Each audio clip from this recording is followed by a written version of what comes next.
자, 오늘의 생각 열기. 여러분들, 생존왕 베어 그릴스입니다. 사실 생활과 윤리에 등장하는 학자는 아니에요. 생존술 교관으로서 오지와 극한에서 살아남을 수 있는 사람입니다.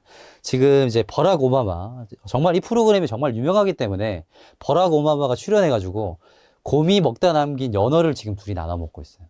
자, 이 사람의 핵심, 이제 시그니처 대사가 이겁니다. This is a great source of protein. 이것은 훌륭한 단백질 공급원입니다. 자, 여기서 얘기한 이것은 무엇일까요? 나중에 한번 살펴보도록 할 건데, 기상천외한 것을 정말 많이 먹습니다. 자, but it's gonna be lunch.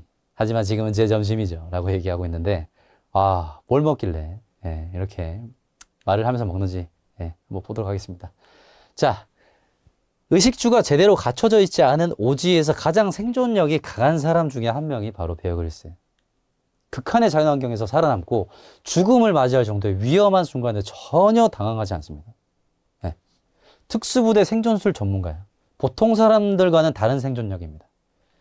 자, 극한의 생존 상황이 의식주의 필요성과 어떤 관련이 있을까? 이제 얘기를 해볼 건데, 먼저 식입니다. 식. 자, 뱀, 악어, 스컹크, 멧돼지, 낙타, 정갈 등 우리가 먹기 힘든 음식을 날것으로 드세요. 베어 그릴스는. 심지어는 어떤 것까지 먹냐면, 진짜 평가가 안 좋은데 어떤 것까지 먹냐면 하늘소 애벌레를 먹었습니다. 친구들이 이걸 먹고 나서 친구들이 자기들 코딱지를 전부 모아가지고 소시지 사이에 끼워 넣고 그걸 내 입에 쑤셔 넣은 맛이다. 와, 심지어는 뭐까지 먹냐면 코끼리의 똥까지 먹어요. 코끼리의 똥에 굉장히 많은 영양분이 들어있다라고 얘기를 하면서 코끼리의 똥까지 먹습니다. 자, 여기서 요리 문화의 필요성이 느껴지는 말이 아닌가요? 진짜 코끼리의 똥을 먹을 수 있는 사람이 얼마나 될까요? 자, 그리고요. 잠은 동굴이나 숲, 어디든 야영이 가능한 곳에서 합니다. 심지어 이 사람은 사막의 모래폭풍을 피하기 위해서 실제로 그 지역 부족민들이 생존 기술로 활용하고 있는 낙타의 장을 다 꺼내요. 그래서 낙타의 껍질 속에서 잠을 청하기도 합니다. 폭풍을 거기서 피해갔다라는 거예요. 그리고 양을 잡아서 양의 가죽을 벗겨서 그것을 뒤집어가지고, 침낭으로 활용하기도 합니다. 굉장하죠. 자, 그렇지만 잠을 자다가 맹독을 지닌 벌레가 접근해서 잠에서 깨기도 하고요. 진짜 힘든 극한 상황을 많이 체험합니다. 그래서 여기서 봤을 때 주거 문화의 필요성이 느껴지는 대목이에요. 자, 그리고요, 의입니다. 그러나 생존의 끝판왕이라고 불리는 베어 그릴스도 역시 옷은 꼭 현대인들이 입는 실용적인 복장을 입고 다녀요. 방송 때문인지는 모르겠지만, 의복 문화도 생존왕에게 꼭 필요한 거죠. 실제로 다 진짜 정말 극한의 상황에서 살아남기라는 것은 정말 힘들 것이라는 생각이 듭니다. 자, 그리고 아무 준비 없이 오지여행을 하는 것이 아니에요. 가기 전에 각종 예방접종을 철저하게 다합니다. 극한의 환경과 의식주를 완전히 갖추지 못한 환경, 힘든 상황 속에서도 상황 속에서 이런 말을 합니다. 가족이 그립다라고 이야기할 정도예요. 얼마나 힘들면. 이 생존술 교관도 이런 극한과 이런 그냥 자연 환경 속에서 이런 말을 할 정도라는 겁니다. 자, 베어 그릴스도 힘들다고 얘기하는데 우리 현대인들이 만약에 의식주 없이 이런 문화 없이 살아갈 수 있을까요? 그래서 오늘의 학습 목표, 인간의 특성과 문화를 말할 수 있다. 학습 내용으로서 인간의 생물학적 특성과 생물학적 결핍 극복과 문화 발달이라는 겁니다. 자, 인간 생물학적 결핍으로 인해 자연에 곧바로 적응하지 못해요. 여러분들 보시면 피부는 추위와 더위에 약합니다. 옷을 입고 있음에도 불구하고 추위를 느낄 때가 많고 옷을 다 벗고 있음에도 불구하고 더위를 느낄 때가 많아요. 자, 그리고요, 소화기관, 날 것을 먹는데 적합하지 않습니다. 특히 이제 많이 여러분들이 정말 식중독에 많이 걸리는 음식들이 소의 생간 이런 것들 있죠. 진짜 날 것을 먹는데 정말 적합하지 않습니다.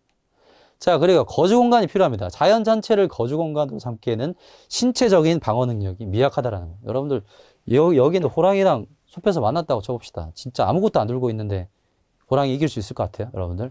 요거 한 방이면 끝납니다, 여러분들. 진짜 인간은 이 야생동물로부터 우리의 몸을 보호할 만한 그런 거주 공간을 만들어야 된다는 거예요. 자, 그래서 아르놀트 겔렌이라는 독일 철학자는 이런 얘기를 합니다. 인간은 결핍의 존재이다. 자, 공감하십니까, 여러분들? 공감하실 거예요, 정말.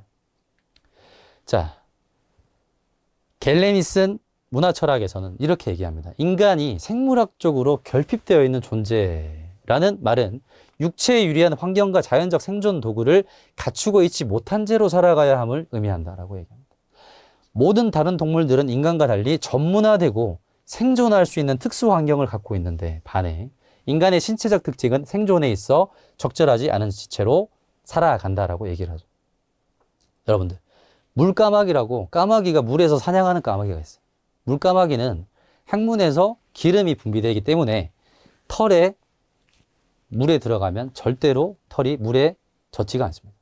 굉장히 생존에 전문화되어 있다는 거예요. 그리고 개나 고양이를 봤을 때 털옷이 갖춰져 있죠. 그런데 인간은 바로 피부에 노출되어 있습니다. 털은 단지 머리와 각종 부분에만 있기 때문이라는 거죠. 자, 갤레는 인간 신체 결핍성을 한마디로 비전문화라고 특징을 짓는다. 인간은, 그렇죠. 결핍은 곧 무엇인가 새로운 비전 문화를 창출한다라는 거예요. 인간은 자연으로부터 태어나고 그 안에서 규정되고 생존하는 자연적 특성을 지닌 존재이다. 생존이라는 과제는 다른 동물과 마찬가지로 인간이 한 동물로서 세상에 던져진 이래로 자각하게 되는 최초의 생물학적 충동이자 과제라고 얘기를 하고 있죠. 이처럼 생존을 향한 충동과 의지가 인간의 자연적 기질에 속할 것이다 라고 얘기를 하고 있습니다. 동시에 인간은 부정적 현실로 다가오는 자연을 대상으로 싸우며 자신의 자연성에 기초한 결핍된 특성을 넘어서서 자신에게 유리한 제2의 자연, 즉 무엇을 생산해낸다? 문화를 생산해내고자 하는 것도 자연 충동의 한 요소라고 얘기를 하고 있습니다. 제2의 자연으로서 인간의 의미와 가치의 세계 그 자체의 외연이다. 탈주관적이고 객관적 세계이며 이는 인간의 인위적 상징적 활동으로 나타난다라고 얘기를 하고 있습니다. 가족, 국가, 사회 등 인간이 생존과 유의의 과정에서 사용되고 개발된 생활 방식들의 총체가 제2의 자연으로서의 문화, 인간이 양육되어지는 존재라는 말의 뒤에는 이 문화적 가치와 의미가 개별자의 원초적 본능으로부터 떼어낼 수 있음을 의미하기도 한다라는 거예요. 교육은 넓은 의미에서 개인에게 문화적 체험을 의미한다라고 얘기를 하고 있습니다. 자, 인간은 결핍 존재로서 생물학적으로 전문화된 기관을 지니지 못해서 자연에 곧바로 적응할 수 없다고 보았어요. 그래서 우리에게 필요한 게 뭡니까?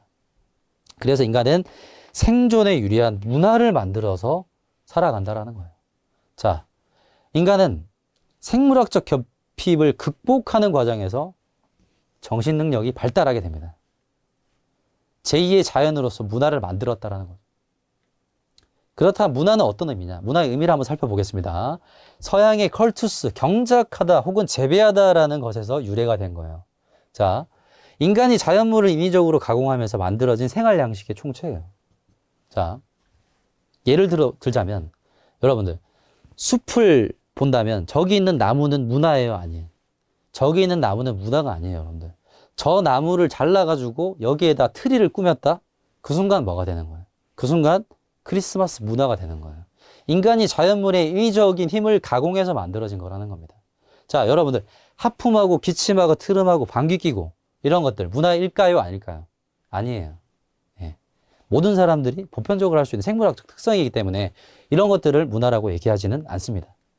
자, 그래서 요리 문화, 의복 문화, 주거 문화 이런 것 등을 문화라고 얘기를 하죠. 인간의 의지에 의해서 인위적인 노력이 자연물에 대해서 인위적인 노력이 가해진다라는 겁니다.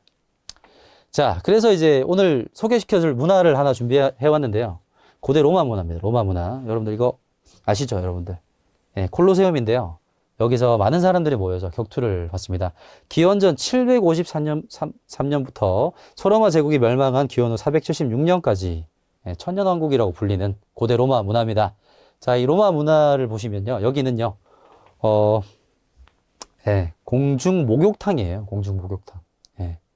기원전에 수도 시설을 만들어 가지고 이런 아주 좋은 문화적인 시설물을 만들어냅니다.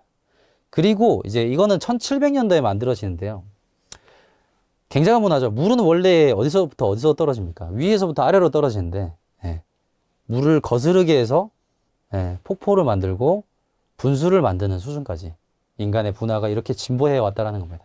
그리고 각종 건축술과 이런 미술 조각들까지 굉장히 문화가 발전해 왔다는 거죠.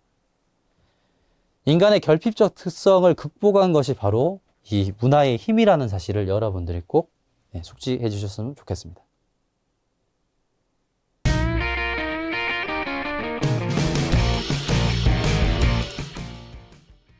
자, 오늘의 요약 정리.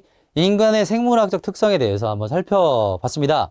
자, 인간의 생물학적 결핍이 이번 시간에 가장 주된 주제였죠. 결핍이다. 자연에 곧바로 적응하지 못한다라는 거예요. 피부 소화기관 주거 공간에서 한계를 지니기 때문에 아르네트 겔레는 인간은 결핍의 존재다라고 얘기를 합니다. 자, 그래서 인간이 거주할 수 있는 제2의 자연을 이제 문화라고 얘기를 하고요. 인간은 결핍 존재로서 생물학적으로 전문화된 기관을 지니지 못해서 곧바로 적응할 수 없습니다. 그래서 생존에 유리한 문화를 만들어냈고요. 인간은 생물학적 결핍을 극복하는 과정에서 정신 능력이 발달했다. 제2의 자연으로 문화를 만들었다는 겁니다. 문화의 의미는 서양의 컬투스, 경작하다, 재배하다, 자연물에 대해서 인간이 인위적으로 가공하면서 만들어진 생활 양식의 총체다라고 얘기하죠. 요리 문화, 의복 문화, 주거 문화 등이 있다라는 겁니다. 자, 고대 로마 문화 소개해드렸죠? 천년왕국, 관계수로, 목욕탕, 건축, 문학, 미술, 조각 등에 의해서 인간의 결핍적 특성을 정신 능력으로 극복한 그것은 바로 문화의 힘이다 라는 겁니다.